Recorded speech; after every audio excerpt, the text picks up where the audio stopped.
This is Tim, And Mulele. and this is Critiquing Comics.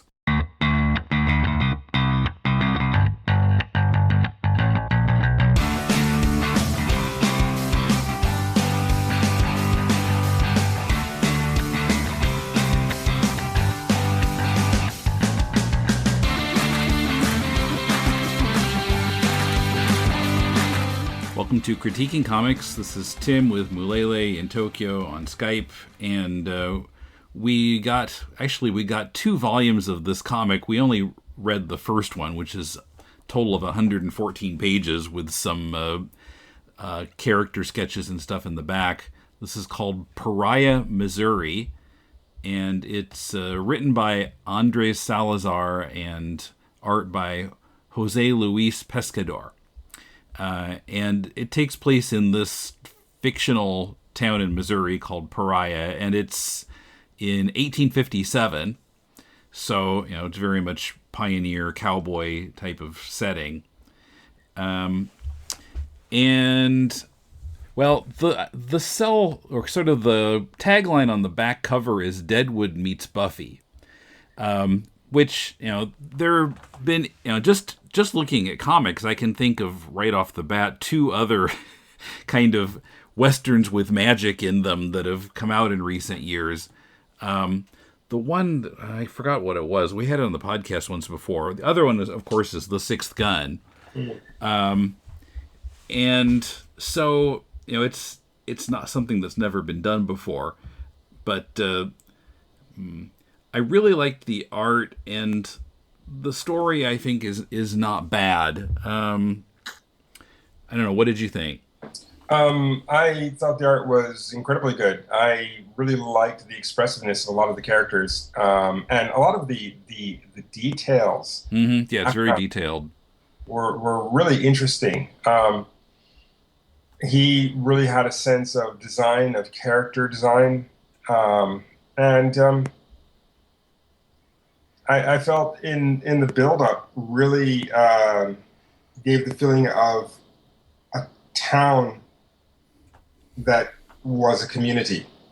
Mm-hmm. I really got that sense, especially with the entire town going to the dance or going to the puppet show.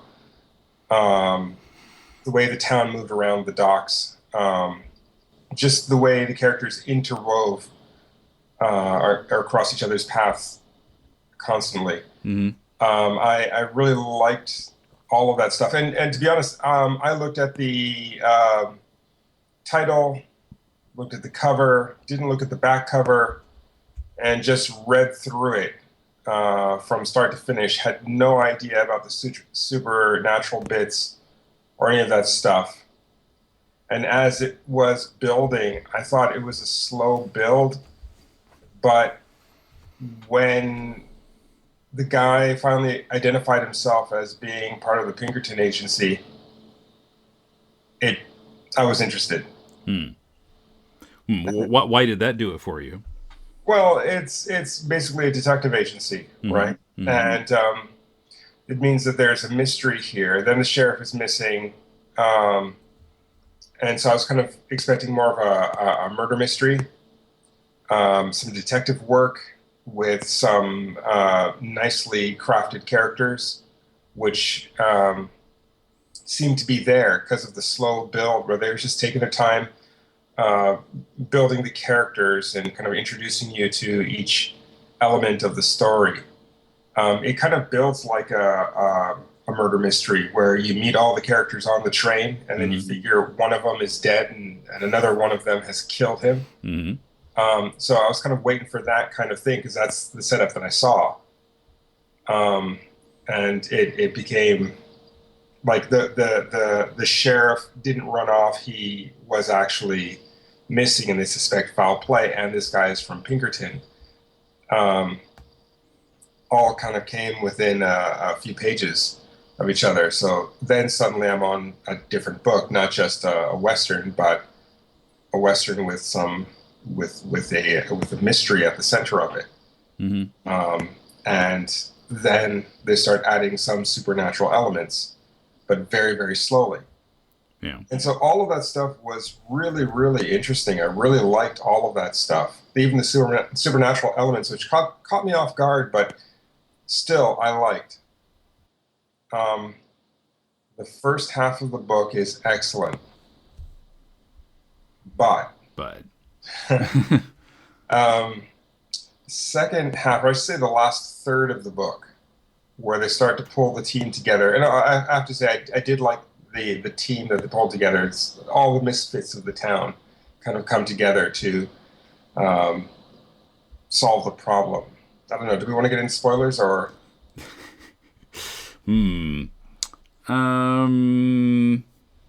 Yeah, sure. Why not? Okay. Turns out the puppeteers are actually demons, and they also get into that very, very slowly. But they build up everything slowly. But the last third of the book just kind of falls apart, story-wise and artistically. Suddenly, everything gets real simple and real fast, and very much of a hey, we've got 10 minutes on a 42-minute episode of TV here. We got to just have a fight and end it. And it was going so well, and it was so subtle in a lot of what it did until that bit where suddenly, oh, they're at the school. Let's go save the kids. And yeah, it did seem like that went by really quickly. Yeah, and to be honest, I would have been fine if they hadn't actually done that kind of TV trick. Everything's right in the town, but evil still lurks in the shadows kind of ending. It's very TV. Mm-hmm. Yeah, the end of this episode. So this episode's plot line is wrapped up, but there's still kind of the larger one looming in the background that'll run through every episode.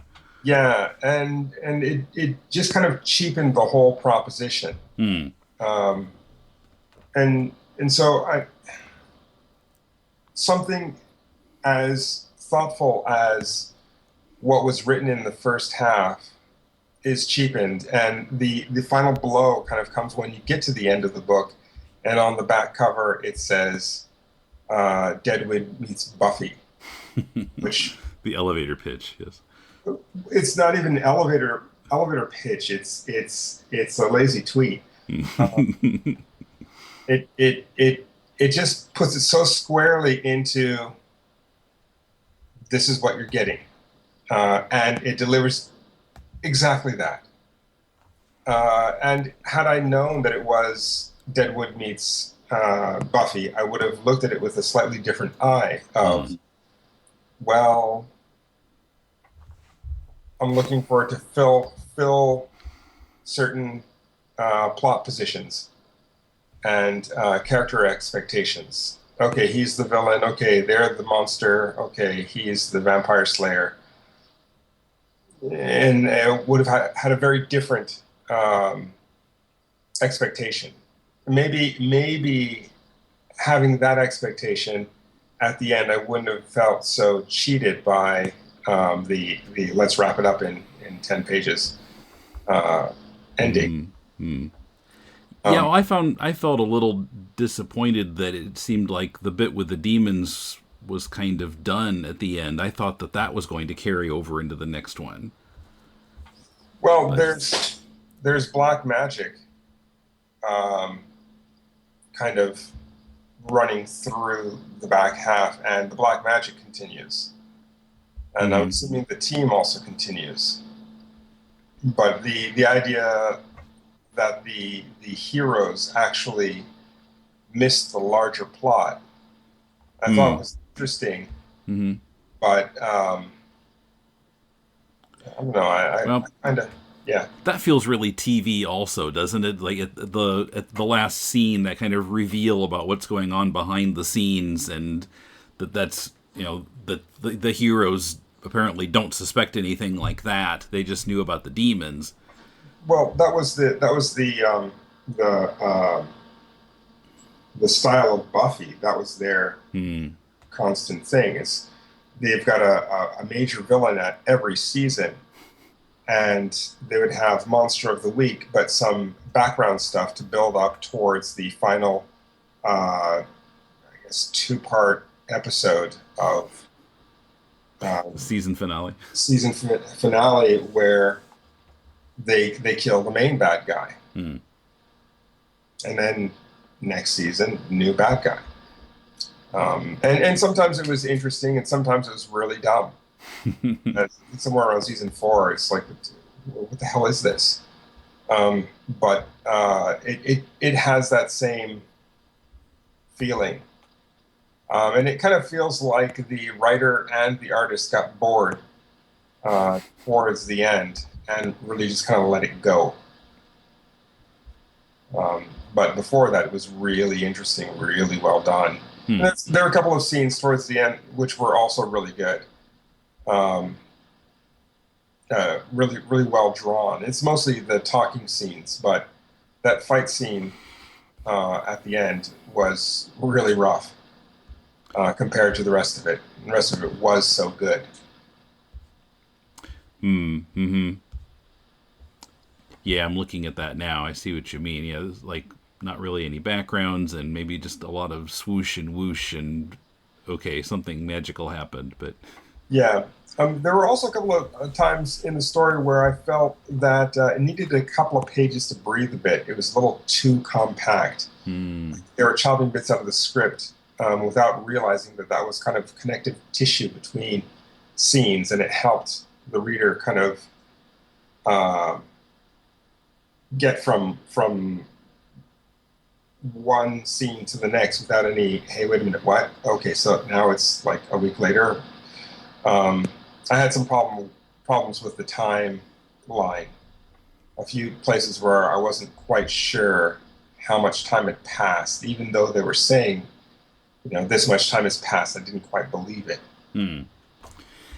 I thought it was one thing that was a little odd was the kind of early in the story, the letters from the Marshal Cody, the guy who disappeared, they're used as kind of a narration or voiceover to several different, running through several different scenes at the beginning, and I wasn't quite sure why they did it that way.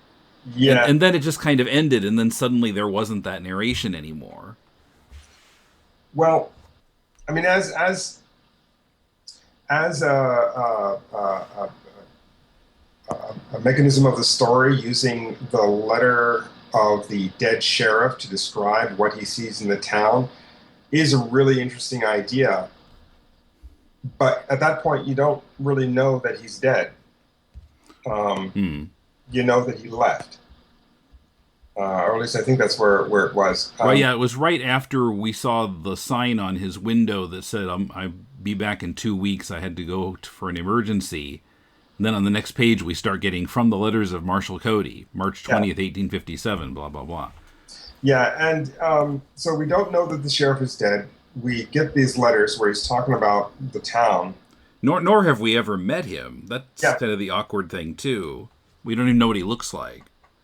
Yeah, it is kind of a weird thing. And I think that is a point. Had we had a scene of him in the beginning and then suddenly he was gone, it would have added more urgency or presence to his situation. And then the letters we would have identified with a little bit more. But the letters themselves don't really add anything to the story. And I think that was a bit of a misstep.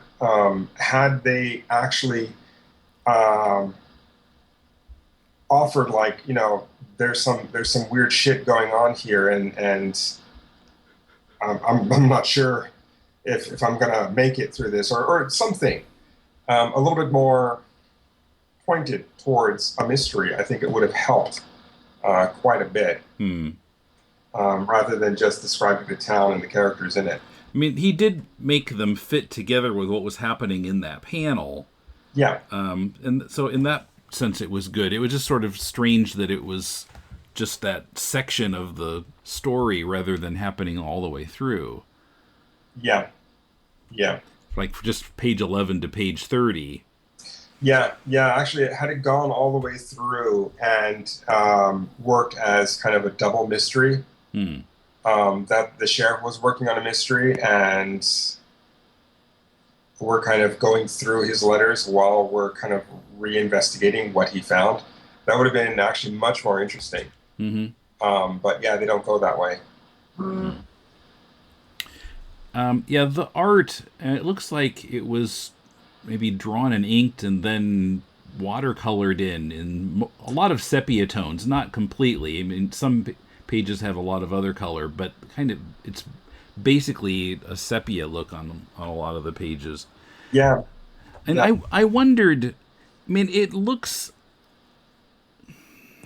I don't want to say it looks rough. I was wondering if maybe he should be drawing it a little larger and then shrinking it down, and it might look a little bit smoother then.